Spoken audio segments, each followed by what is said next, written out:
Hello students, western political thinkers की जो हमारे व्याख्यान की श्रृंखला अनवरत रूप से चालू है, उसमें आज हम स्वतंत्रता पर मिल के विचारों पर चर्चा करेंगे। कल की कक्षा में हमने बेंथम के विचारों पर या बेंथम के उपयोगितावाद पर जॉन स्टुअर्ट मिल क्या विचार रखते हैं, उस पर हमने चर्चा करी थी। आगे की कड़ी में आज स्वतंत्रता पर मिल के विचार देखेंगे। मिल के स्वतंत्रता संबंधी विचारों को हम कुछ पॉइंट्स के अंदर कैटेगराइज कर सकते हैं। सबसे पहले उसके मीनिंग के बारे में, उनके लिए लिबर्टी का मतलब क्या है और उसकी लिबर्टी की जो नेचर है वो क्या है, उस पर उन्होंने अपने विचार व्यक्त किए हैं। सबसे पहले हम देखते हैं कि मिल का ये मानना है कि स्वतंत्रता प्रत्येक व्यक्ति की स्वयं पर प्रभुता है, अर्थात प्रत्येक व्यक्ति या उसको उस पर ही छोड़ देना, उसको अपने पर ही छोड़ देना उसकी स्वतंत्रता है। यानी कि व्यक्ति को उस कार्य करने की स्वतंत्रता मिले जिस कार्य को वह करना चाहता है। तो हम ये देखते हैं यहाँ जो हम देख पा रहे हैं कि मिल की जो स्वतंत्रता की जो परिभाषा हमको दिखाई दे रही है, प्रारंभिक परिभाषा जो समझ में हमको आ रही है, प्रारंभिक अर्थ जो हमको समझ में आ रहा है कि वह व्यक्तियों को अपने कार्यों करने की पूर्ण स्वतंत्रता प्रदान कर रहा है। लेकिन यदि उसकी उस स्वतंत्रता का प्रभाव केवल उस व्यक्ति विशेष पर ही पड़ता है, वहाँ तक व्यक्ति स्वतंत्र है और इस संबंध में मिल किसी प्रकार के प्रतिबंधों को स्वीकार नहीं करता है। लेकिन यहाँ पे ये भी उपयोगी है कि यहाँ उसका सिद्धांत उपयोगिता का न होकर आत्मविकास का है, क्योंकि मिल ये मानता है कि व्यक्ति की मानसिक और बौद्धिक शक्तियाँ जो भी हैं उनका विकास एक स्वतंत्र वातावरण में ही संभव हो सकता है। तो हम देखते हैं कि मिल अपने स्वतंत्रता संबंधी विचारों में जो प्रारंभिक रूप के अंदर स्वतंत्रता को परिभाषित कर रहा है, वहाँ वो कह रहा है कि व्यक्ति को खुला छोड़ दो, उसको स्वतंत्र छोड़ दो और वो वहाँ तक स्वतंत्र है जहाँ तक वो किसी दूसरे व्यक्ति की स्वतंत्रता को नुकसान नहीं पहुँचाता है। आगे स्वतंत्रता को और डिफाइन करते हुए मिल बताते हैं कि प्रत्येक व्यक्ति उन कार्यों को करने के लिए स्वतंत्र नहीं है जिनका प्रभाव अन्य व्यक्तियों पर प्रतिकूल पड़ता है। तो इस तरह से हम ये देखते हैं कि जहाँ एक और मिल व्यक्ति के विकास के लिए उसे पूर्ण स्वतंत्रता प्रदान कर रहा है, वहीं सामाजिक प्राणी होने के नाते उसे उन कार्यों की स्वतंत्रता नहीं मिलती है जिसका प्रभाव अन्य व्यक्तियों पर प्रतिकूल पड़ता है। तो हम ये कह सकते हैं कि मिल जहाँ एक व्यक्ति को विचारों और उसके एक्सप्रेशन की तो अनलिमिटेड या पूर्ण स्वतंत्रता प्रदान करने का पक्षपाती है, लेकिन वहीं बिहेवियर में, अपने आचरण में वो सामाजिक प्रतिबंधों की व्यवस्था भी प्रस्तुत करता है। तो हम ये कह सकते हैं, अभी हम ये भी देखेंगे कि अब उसकी जो स्वतंत्रता जो बहुत आबाद दे दी उसने,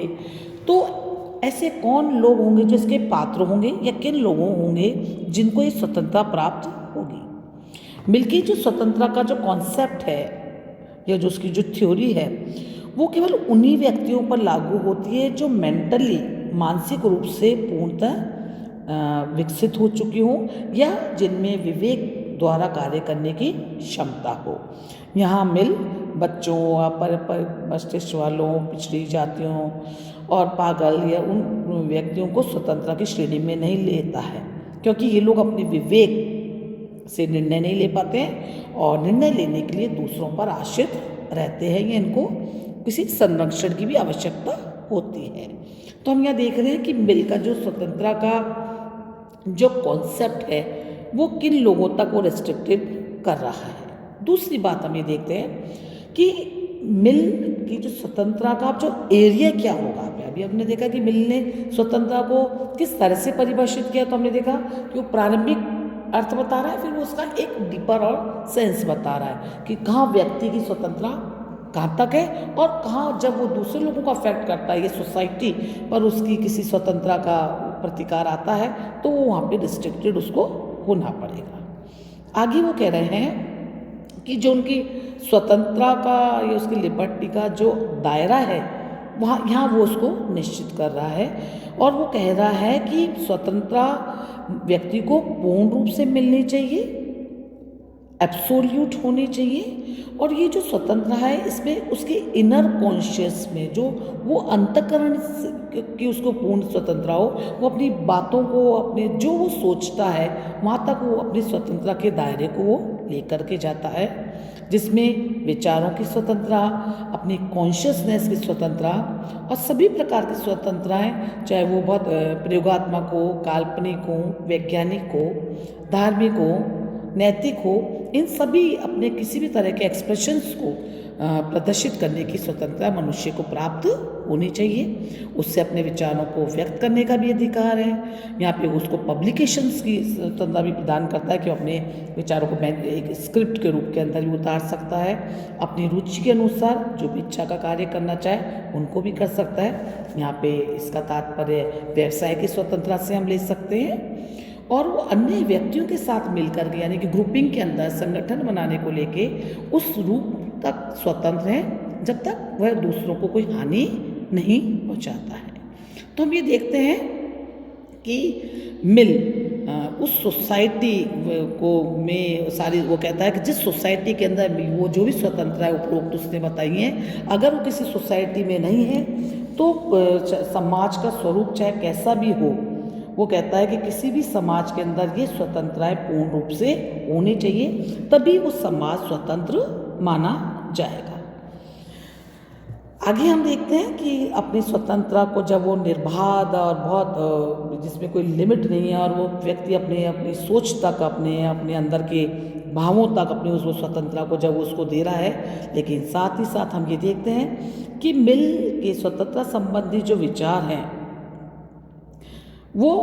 उनको करते हुए भी उसमें कहीं ना कहीं कुछ रिस्ट्रिक्शंस लगा रहा है। वो ये कह रहा है कि कुछ हद तक हमें कोई व्यक्ति अपनी स्वतंत्रता के दायरे को तब तक ही ले जा सकता है आगे तक जब तक कि समाज के दूसरे व्यक्तियों के स्वतंत्र आचरण में बाधक नहीं बन रहे हों।